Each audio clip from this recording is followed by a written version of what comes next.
Nous, les femmes de la société civile dans notre diversité, rejoints par les dépendants des militaires FARDC et policiers, nous venons en ce moment face à la situation humanitaire et sécuritaire alarmante de Nord Kivu et Sud Kivu.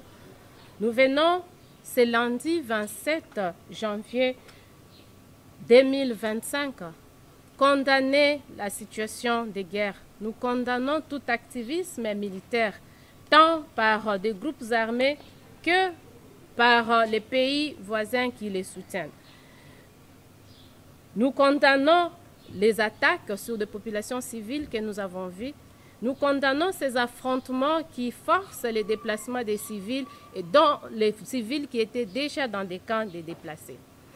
Et nous savons tous qu'il y a peu de jours, on avait déjà plusieurs déplacés, plusieurs milliers de déplacés internes rassemblés dans des camps de déplacés.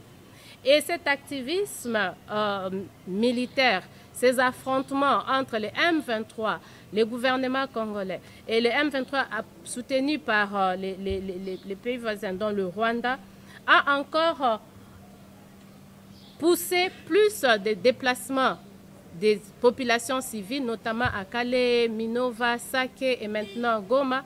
Et ces déplacements ont augmenté les besoins humanitaires.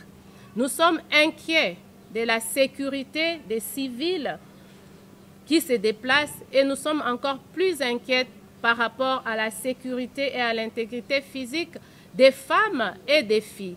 Parce que dans des situations de guerre, les femmes et des filles sont vulnérables. Les femmes et des filles finissent par être violées et nous avons vu la résurgence de l'utilisation des viols et des violences sexuelles comme armes de guerre et nous sommes très inquiets de la situation des femmes et filles qui se sont déplacées et aussi des milliers d'autres femmes et filles qui vivaient déjà dans des cas de déplacés.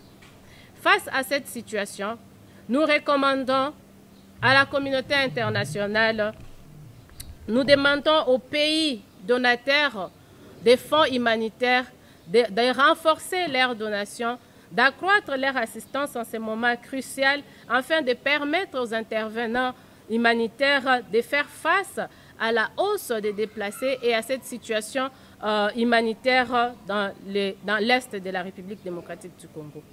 À toutes les parties prenantes, nous demandons, toutes les parties prenantes dans les conflits, nous demandons, nous exigeons à ces parties prenantes de garantir la sécurité des civils et particulièrement des femmes et des enfants. Que ce soit dans les zones contrôlées par le gouvernement ou dans les zones contrôlées par les M23 et leurs alliés ainsi que d'autres groupes armés. Nous exigeons l'ouverture d'un corridor humanitaire afin de permettre aux intervenants humanitaires d'accéder aux déplacés avec la réponse humanitaire dont ils ont besoin, notamment la nourriture, l'eau, les médicaments, le logement, puisque la plupart des déplacés sont aujourd'hui à la Belle Étoile. Nous, femmes congolaises, rejoints par les dépendants des militaires, dont les jeunes garçons que nous ne voulons pas qu'ils se retrouvent demain dans l'activisme militaire, nous demandons au gouvernement de protéger les militaires envoyés au front, de penser à leur situation humanitaire, de penser à leur situation alimentaire, de penser à leur sécurité. Nous voulons la paix et une paix durable. Et cette paix, nous la voulons par tous les moyens. Nous demandons aux leaders des partis politiques d'appeler leurs partisans au calme. Le moment est crucial. Divisés, nous allons nous affaiblir en tant que nation. C'est pour ça, en ce moment, nous pensons et nous demandons aux leaders des partis politiques d'exiger de leurs partisans le calme, d'éviter tout discours divisionniste, d'éviter de se pointer du doigt, car l'ennemi a déjà pris une partie de notre pays et maintenant vous divisez pour juste faire bonne figure n'est pas une bonne chose, nous vous voulons unis. Enfin, au gouvernement congolais, nous souhaitons que vous puissiez mettre en place une communication des crises il est important qu'il y ait une communication des crises efficace pour, d'une part, réduire la psychose et rassurer la population, surtout la population de l'Est qui est déjà meurtrie.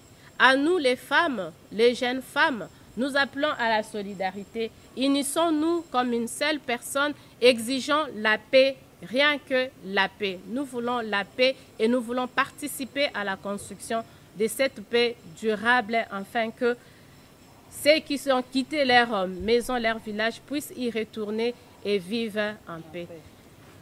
Au nom des femmes congolaises et des dépendants de FARDC ici présents, nous remercions aussi ceux de la presse, les femmes de la presse, les hommes qui ont accepté de venir amplifier notre voix afin de faire entendre notre cri de cœur ces jours. Nous exhortons encore une fois pour finir la communauté internationale à renforcer ceux qui font des donations humanitaires, à renforcer leurs donations pour que nos frères et sœurs qui sont à la Belle Étoile puissent trouver une aide et une assistance pendant ces moments difficiles. Merci.